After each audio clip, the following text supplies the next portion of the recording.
Good morning, good evening, good afternoon, wherever you're listening from. My name is Althea Walters. I'm your host for the Focused and Fulfilled podcast. I am a productivity coach and a business execution coach, and also a corporate trainer with Blazing Beyond. But today on my podcast, we are going to be interviewing Dr. LJ Johnson. Dr. Johnson, thank you so much for being here. Thank you so much. I'm super excited to be here. Per usual, everyone that knows me, I'm pretty excited all the time, but this one, I'm ready to blaze the trail. I'm feeling the energy. I'm ready to rumble. All right, wonderful. So Dr. LJ Johnson, she's a woman's hormone coach. And today we're going to be talking about chronic illnesses and how can we while enjoying life to the fullest, right? And we're going to be talking about that. So I'm going to hand over to Dr. Johnson. She's going to give us a little background on herself, and then we're going to go straight into the podcast. Dr. Absolutely. Johnson, right what you said, specializing in women's hormones, that is my passion, specifically when it comes to endometriosis, PCOS, and fibroids. I know we were talking pre-camera about your diagnosis. It took me 16 years to get a proper diagnosis of endometriosis. And so that is really where, I hate to say it, my personal story is my passion. I turned my pain into my passion, which is what I do now as I work with women, just really educating, empowering, motivating them that, hey, we can have a freaking amazing life despite our illness, despite the diagnosis, which is a tough one, right? When you're managing chronic illness, there's the ups, the downs, the forwards, the backwards, the 360 circles, the 180 turns. There's all the things. Our health seems to always be in the driver's seat. So my goal is really to put you in the driver's seat of your health so that you're not just being ruled and reigned by all the symptoms. Oh, wow, wonderful. And I love how you take that on. We have to turn our pain into our passion, and we have to just keep on moving, because guess what? At the end of the day, we're going to be plagued by these illnesses, but we have life still, and we have to full joy. We have to enjoy it to the best of it, right? So how did you really get into the journey of being a woman's hormone coach? How do you really get there?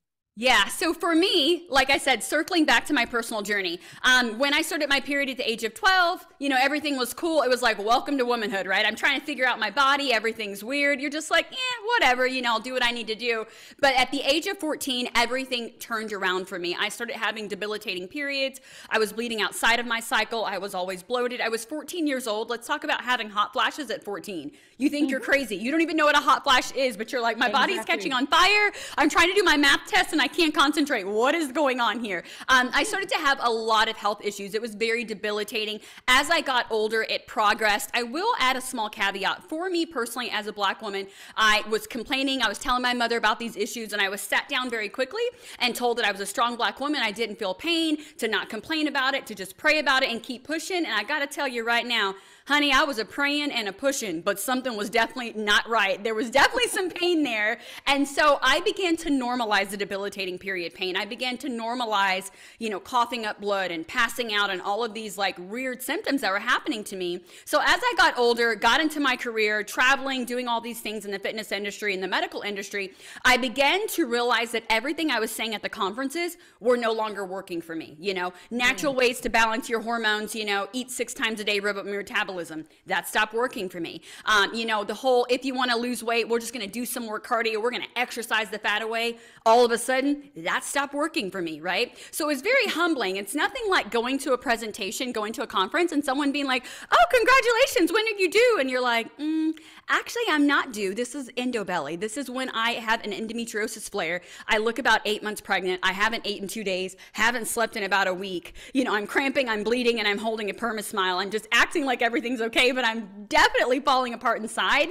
That was my world. And so I had to really pivot and shift. Number one, like I said, it wasn't working for me what I was preaching and teaching. I had to go back to the drawing board, really delve more into functional medicine to take my life back. I was a single mother of 2 children. There were days I slept on the couch because I couldn't walk up the stairs. There were days I had to call a neighbor to get my kids dressed because I didn't have the energy. I couldn't take them to the park. I couldn't do these things. So that is what really shifted my world, because my my world started falling apart. I was showing up and I was hiding in plain sight. So once I was really humble and kind of was like, okay, I don't know everything. I need to go back to the drawing board. I got some education and really started to shift my own endometriosis journey, where I was able to heal myself naturally, put it into remission.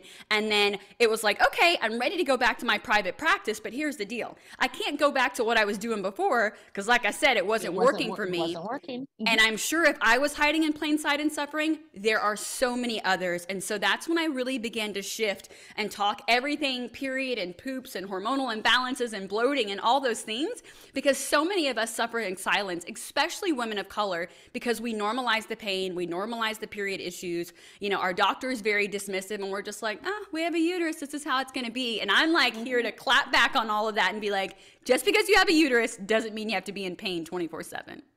Exactly. Wow, wow, wow. That was great. So I liked what you said, because this signifies, you know, how we normally show up is that we are strong Black women, right? And so pain should be normal. We can handle this, you know, we can go through life and it's okay. This is how it's supposed to be. You brought that up because we suffer from that. We are actually making ourselves suffer because we tell ourselves that we are strong, you know, pain is natural and we can just make it happen.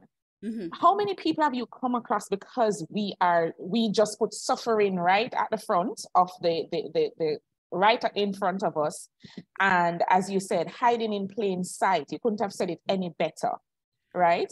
How many times per day or in your practice do you come across people like this? Just about every day. Like me. I mean, let's be honest, every day, just about every patient. No one comes to me and is like, oh yeah, I told my boss about my problems. My neighbor knows. It was more like, oh no, I hold a perma-smile. You know, some of them were like, thank God I can work from home because I have fibroids, because I have these murder scene periods. I got to go to the bathroom. It was like we all were hiding. It was not comfortable. Yeah. And so just about every single person is hiding in some way. But the thing is when people start to realize they need help, and even for myself, is when you can't hide it any longer, right? Let's be honest.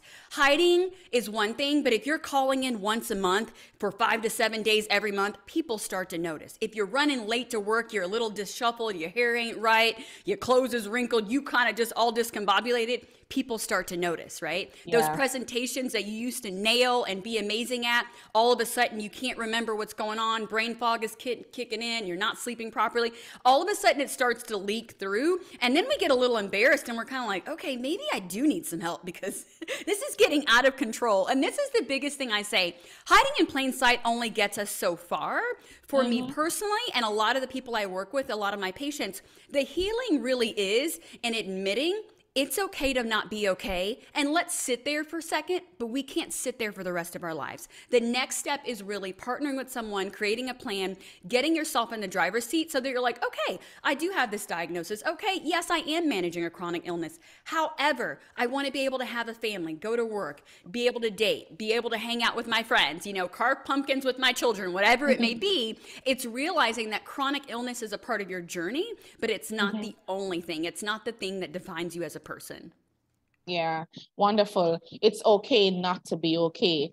And I think you said it, you said admitting it is the first step, you know, acknowledging that that is what we should do is there. So for me, when I was diagnosed with PCOS,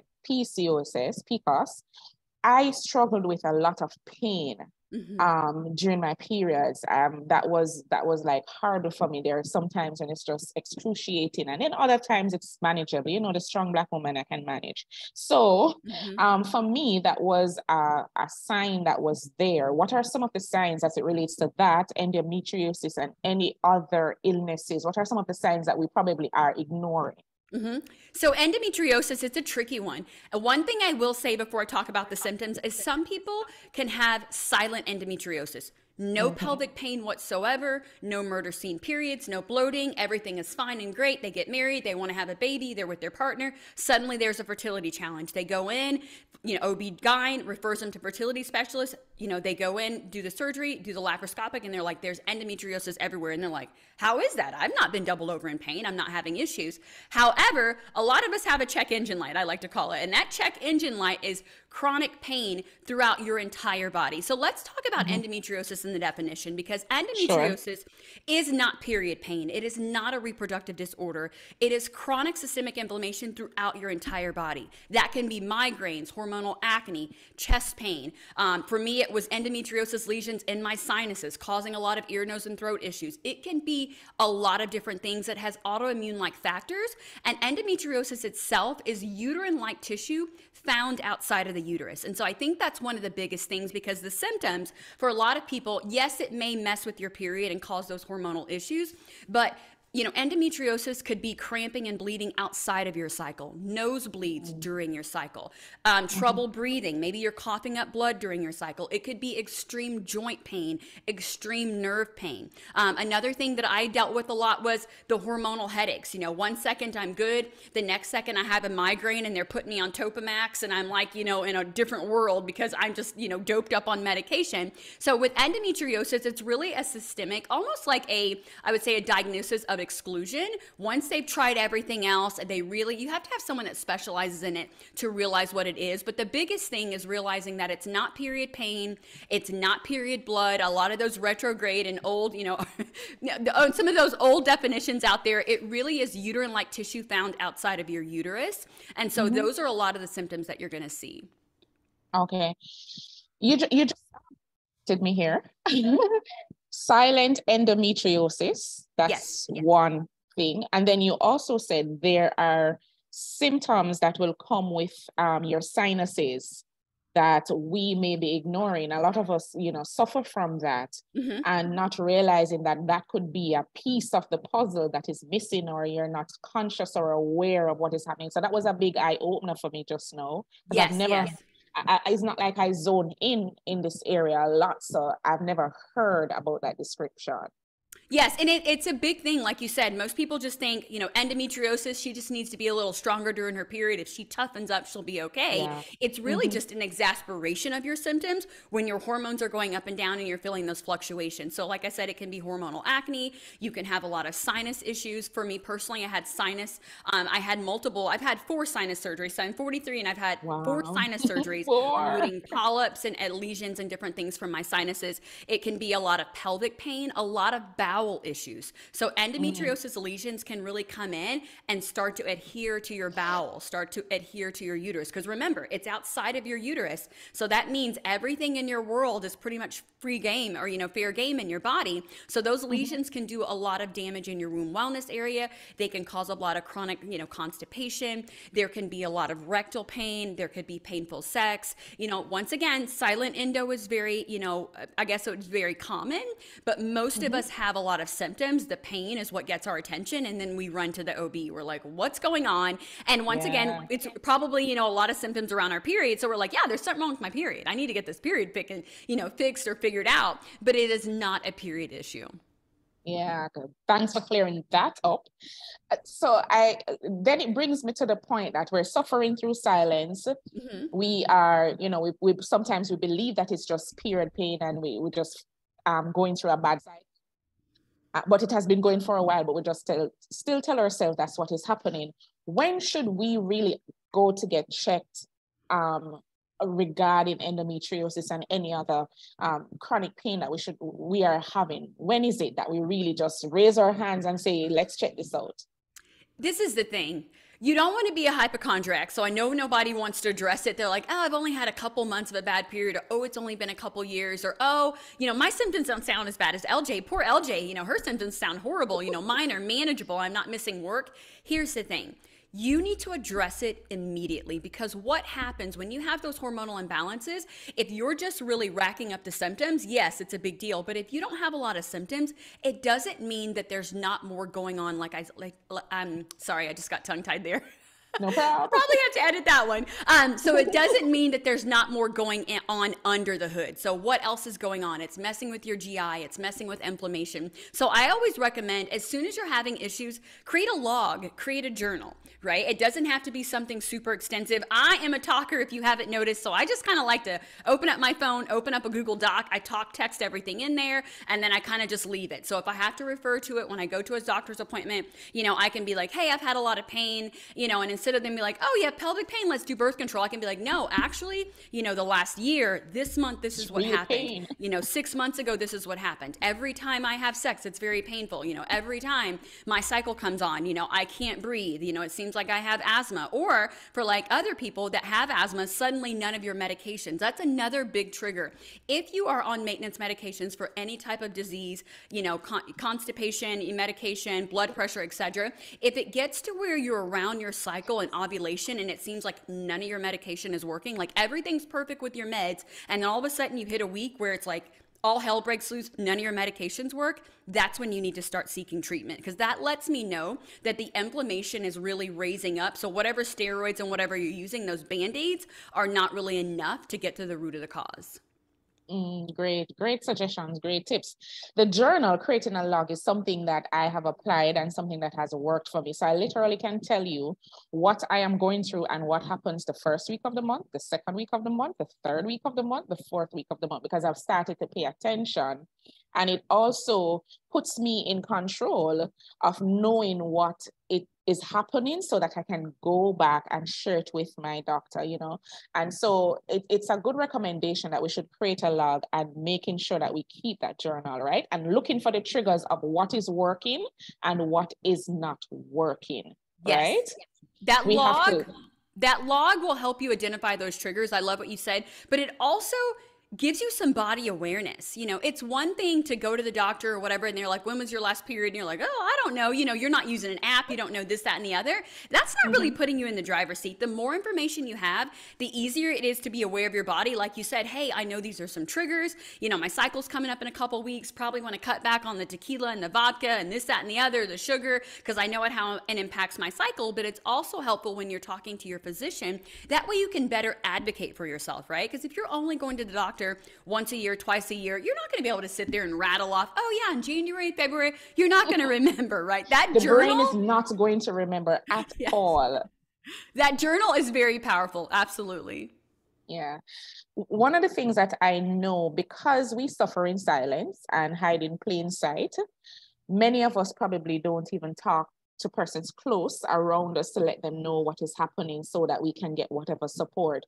Talk me through a little bit about that, how important that kind of support or other persons understanding what you're going through would be.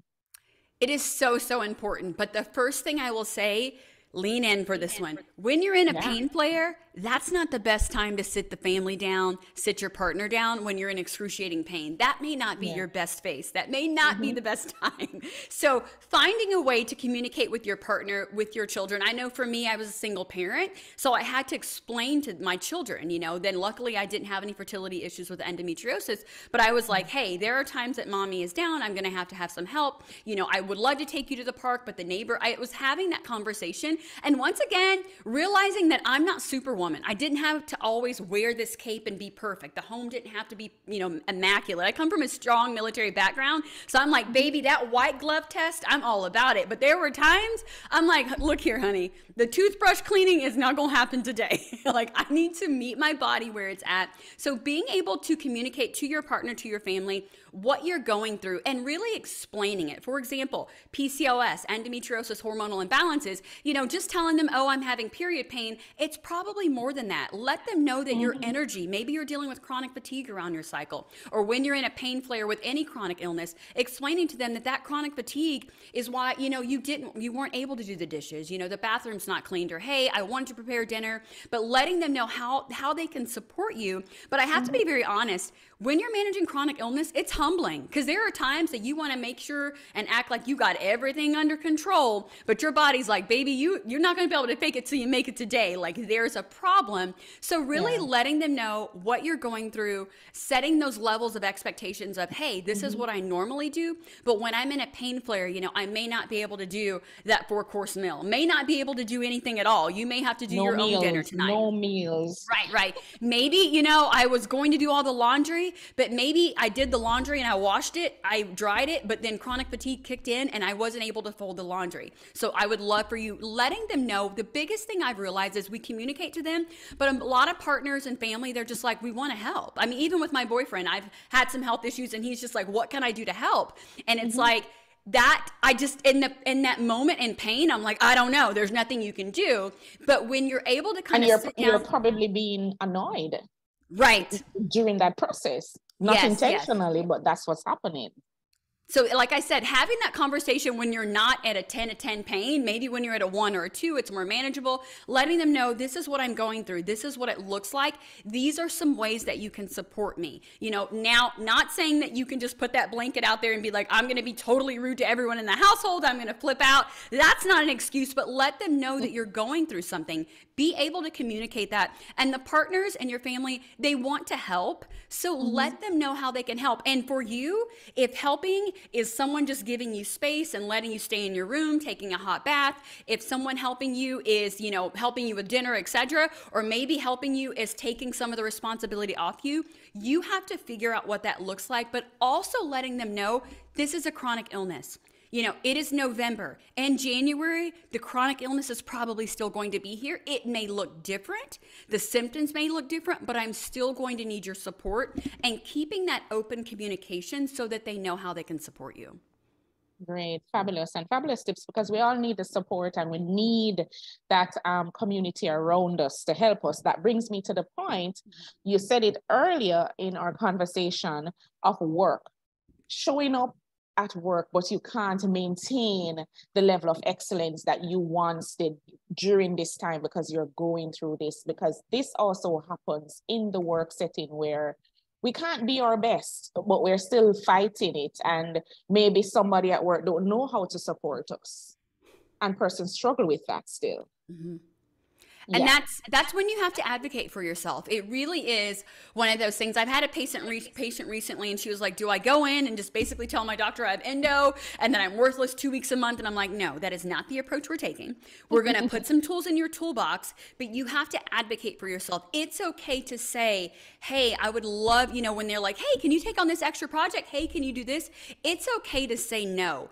No is a powerful word, and it is a full sentence. You do not have to ask add an explanation. You do not have to say no because this, that, and the other. It is okay to stand in your power and advocate for yourself and say no. Now, let's be honest, when you're the employee, I own my own business, so it's a little different, but when you're the employee, right, you have to be able to explain to them and let them know, figure out what their expectations are, and then figure out how you can navigate that. I mean, let's be honest, when you're managing chronic illness, there's a lot of care that you're going to have to pay for outside of your pocket. It's not going to be covered by your insurance, your HSA, and things like that. So you're going to need that steady employment. You're going to need to, bring in that income, but you need to figure out what that looks like. And a lot of us that are used to hiding in plain sight, that's tough for us because we're used to being superwoman. We're type A, we're running, we're ripping and going. We're a million miles an hour until the flare comes, and then we're MIA for 6 weeks, and then we come back. We don't learn from it. We don't give our bodies grace. We go right back to the job, working 60 hours plus a week. So it's finding that balance with that drive. A lot of my patients are very similar to me, that type A, that driven, and we have to really learn how to manage the chronic illness, give our bodies grace, and know that when we have those high energy times, to not max out on that energy so that we don't throw ourselves into a flare. Excellent. Well said, because we have to know how to manage. Now, if you could just give me some tips. We're talking about, yes, we have these chronic illnesses. How do we make sure that we live life fully? We enjoy it while going through these illnesses. You could give us a couple tips. Yes, enjoying illness. I mean, how do you put that? So first thing, when you're managing chronic illness, you have to realize that it is chronic. It is going to be present now, 2 years from now, etc., unless you have a miraculous healing, which is possible. But chronic illness is chronic illness. The biggest thing, and I know people are like, oh my goodness, I hope she doesn't say it. Yep, she's going to say it. Mindset. Period, point blank. Yes, gut health is important, your nutrition, your fitness, all of that, accountability, but you have to have the mindset that I will not be broken down by this illness. I am not broken. There is nothing wrong with me. I don't, I didn't do something bad to deserve this. However, this is what I want my life to look like. And that was a huge shift for me. I knew that I was a single parent. I knew that I had a private practice. I knew that I wanted to do all these things, but my health was not allowing me to show up. So I had to kind of reverse and just get my mindset to where, you know what, I'm an amazing person. I deserve health, which is a big one for us to grasp onto. But what my health looks like today, tomorrow, and every day may be different. And despite where it goes, up, down, all around, I'm still worthy and deserving of health. That is the biggest thing when it comes to mindset. Yeah. Love that, because we all know it starts here, it starts in the mind, it starts in the brain.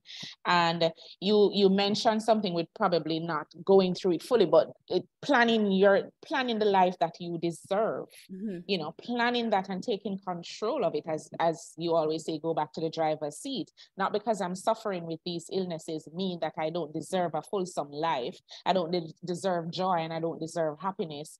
But you also mentioned there are things that you're going to need in your toolbox to help you along the way. There are things. So there's mindset and there are things that you're going to need to help you along the way.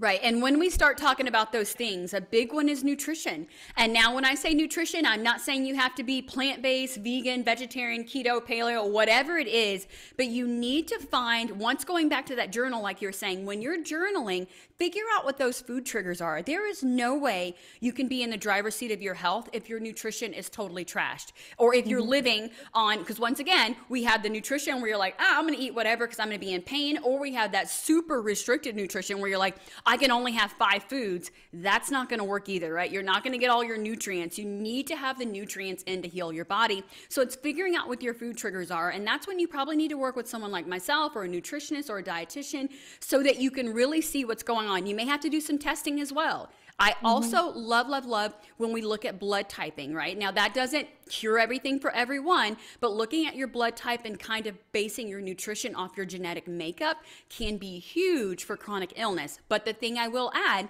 is if you're managing chronic illness, any type of, autoimmune protocol as far as nutrition is going to be helpful. Anything that is helping you reduce your inflammation will also keep the pain at bay. Okay, wonderful. I think there were some key takeaways. And the last thing, you said nutrition and testing to make sure everything is okay and blood typing. I wish I understood this blood typing and understanding how the makeup is and what foods we eat. It is something that I'm interested in. So I loved what you said. So if I recap a little, there are some things that you said that really brought this together and brought this conversation together as we're talking about chronic illnesses and how do we understand them better so that we can manage ourselves better. You said, look, take control, be in the driver's seat. Don't just sit there, trying to figure out or not raising your hand or raising an alarm that something is wrong. Get checked out, get back in the driver's seat, and don't hide in plain sight, right? Don't hide in plain sight. And one of the things that I love that you said, it's okay not to be okay. Correct.